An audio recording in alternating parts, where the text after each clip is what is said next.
Hi everyone, it's Chenzo from Reality Art Pod, here to talk about the Traitors US Season 2, Episode 11, titled One Last Hurdle. Last time on the Traitors, Pilot Pete was punted out of the game, followed by the murder of Heavy Breathing John. After a challenge at the lock where MJ won the shield, Traitor Phaedra's murdering career finally came to an end. Before I dive in, if you missed any previous recaps, I put a link below to my playlist where you can catch up. If you like the content, consider subscribing. So let's dive into it. We pick back up with Kate alone in the turret. Phaedra brings me up to the turret and then leaves me to clean up her mess. Kate has to choose who to murder, and she narrows it down between Sheree and Trishelle, with Sheree being the option to cover her tracks and throw people off her scent, and Trishelle to get revenge for Phaedra's banishment. The next day, we've Made it to the last breakfast. CT is happy to join MJ. Made it to the final. And CT points out that Kate was acting suspicious at the round table, but MJ thinks that Sandra is a traitor. Kate and Sandra enter, and Sandra tells us that she suspects Kate. It's a dead giveaway. Trishy is last to enter, meaning that Sheree is murdered, and we flash back to Sheree getting her letter. You have been murdered.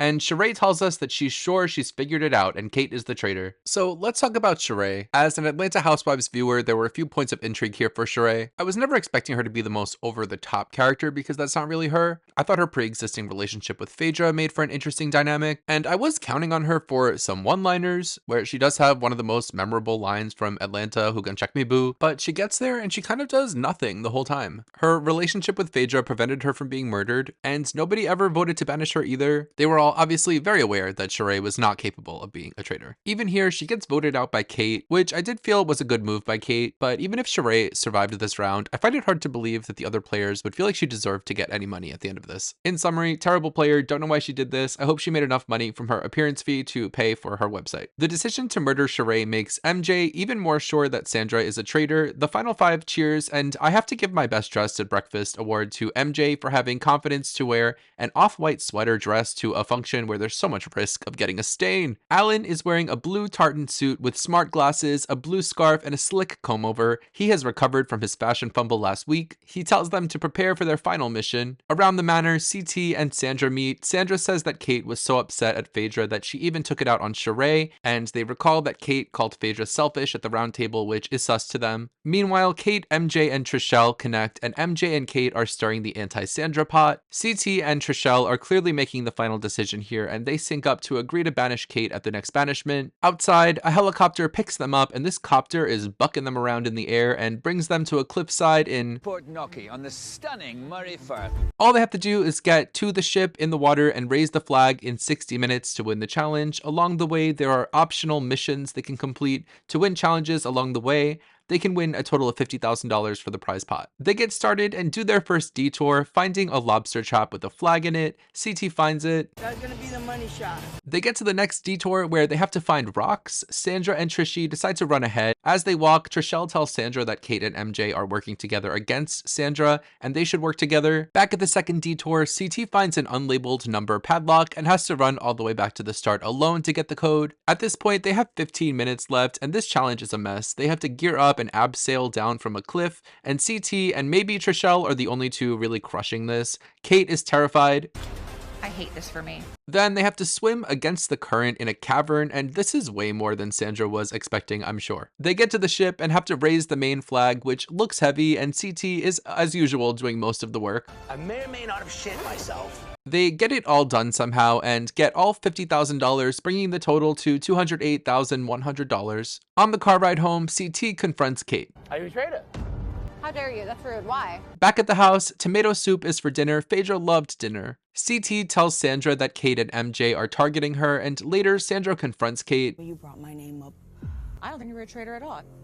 Kate blames CT for targeting Sandra, saying that CT told her to target Sandra during the car ride, which is a lie. Kate then goes to CT and tells him that Sandra is voting for him. At this point, Kate is putting in her 10,000 hours to get the heat off of her. At the final roundtable, CT opens things up, asking Kate why she was going out of her way to protect Phaedra. Kate says that she protected Phaedra because she was Bravo, and she knew Phaedra was a traitor at the same time. MJ tells Sandra that she thinks that she's a traitor. Sandra lays out her whole strategy for the group of making alliances with traitors on purpose and saying that she regrets nothing. Surprisingly, CT tells Sandra he thinks that she's a traitor because she's targeting him, and Sandra tells the group that Kate told her that CT was going to vote for her, really giving a passionate speech, defending herself and repeating that she's a faithful, and trying to expose Kate's lies all at the same time. She set me up, I know she did. Her whole outfit is screaming traitor. They get to the votes. Sandra votes for Kate. Kate, MJ, and CT vote for Sandra, and Trishelle votes for Sandra as well to stay in the majority. This ends up being a really sad banishment, and Sandra reveals that she's a faithful. So we have to say goodbye to Sandra here, who I love on Survivor, but I wasn't too confident in her coming into this. I feel like she was one of the players with a big reputation as a winner. I also wasn't sure of her abilities to hold it together and not be messy. I was decently impressed by her this season. She says she studied up on previous Traitors seasons before coming in, and you could tell she has the optimal strategies. She stays under the radar for the first half of the game. She's quiet, but not too quiet. She makes alliances in the game and makes sure that she's on the good side of people that she suspects to be the traitors. She also somehow disguised herself as a Bravo person and got into that group with the housewives and Phaedra, which really helped her. All of the studying and preparing kind of goes out the window when this season goes off the rails. This is really the first time that the entire manor was always aware of who the traitors were at all times, which kind of made the whole game of Traitors irrelevant. In this final 5 round, she kind of gets outplayed by Kate. Out of nowhere, Kate comes out with this genius plan and pulls the rug out from under her. When she was in the hot seat, Sandra had all the right tactics of deny, deny, deny, and say over and over that you're a faithful. Ultimately, they were just throwing too much at her, and she didn't have enough time to achieve all the things she was trying to do at that final round table. This was a bummer to me. I really wanted Sandra to win. Even had she survived this vote, I think there was so much suspicion on her that she wouldn't have won the game. After this, they go to the final Fire of Truth ceremony. They have to decide to end the game or banish again, and in the first round, Kate decides to end the game,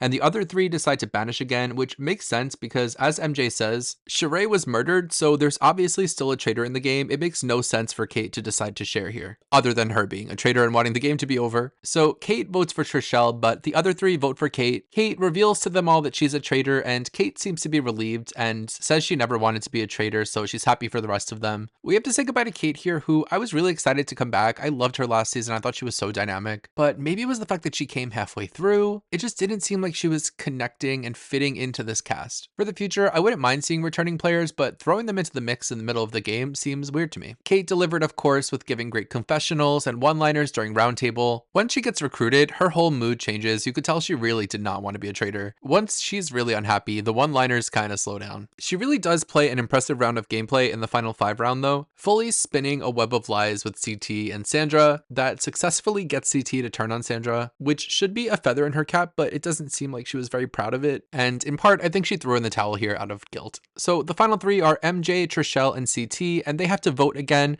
MJ decides to end the game, but Trishelle and CT decide to banish again. MJ is shook F. They vote, and MJ is really struggling with her vote. As a viewer, I am convinced that MJ is going out here. CT votes for MJ votes for Trishelle, and shockingly, Trishelle votes for CT? So it's a 3-way tie. They all have to plead their case and vote again. Trishelle calls out CT saying they had a plan to vote out Kate, and then he changed his mind and betrayed Sandra. He has tears in his eyes and pleads to her to change her mind. She brings back up him choosing John over her, and this becomes a therapy session between CT and Trishelle. Then they vote again. CT votes for MJ votes for Trishelle, and Trishelle changes her vote to MJ, who reveals she's a faithful and heads off. So we lose MJ here, who will be remembered for that tattoo shirt jeans outfit meme. I'll remember her as a pretty clueless player, having some pretty terrible reads in the game. I think back to a few episodes where Trishelle sat down with her and told her not to be a follower. She got really defensive and confessed to us that she's not a follower. She makes all her own decisions. I kind of do think she's a follower, which led to her following some pretty bad leads from Traitors and betraying her friend Sandra, who would have taken her to the end and won with her. Well, she's either a follower or she makes really bad decisions. Either way, not good. So we're down to a final 2. We know that they're winners, but they don't know yet.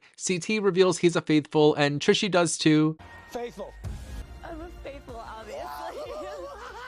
CT jumps on the gold to celebrate, which has got to hurt, and CT gives Alan a big kiss on the cheek. This wasn't the ending I was hoping for, but it was a cute ending. So let's talk about our winners, starting with Trishelle. In my cast assessment, I said that Trishelle was most likely to get to the end as a faithful and win by accident. So I both predicted her win and underestimated her at the same time. She starts off rocky with the peppermint situation, which I was not happy with, but after that, along the way, she does have some really good game reads, and we know that she's a professional poker player, but she is really good at the game. I was impressed impressed. She was a leader with Peter in the Peter Pals. I'm surprised that she wasn't murdered, but she got shields at some right times. She should have been murdered though. She was a menace with that notebook. Her best game move was, even though Dan called Phaedra out, Trishelle was the one who was not letting it go, with her encouraging the Peter Pals to vote out Phaedra before Parvati, which was optimal for their game. After being on multiple seasons of the challenge and never winning, it was nice to see her come out with a win here. Two things I love about the Traitors are that there can be multiple winners, and the winners can be what you would see as an unlikely winner on a different show. Someone who isn't an unlikely winner is CT, one of the winningest players in reality TV history. CT was in a pretty good place for the whole game. He had Trishelle looking out for him with Peter Pals. He had Phaedra, his lover, looking out for him with the Traitors and with the Bravos. I love that CT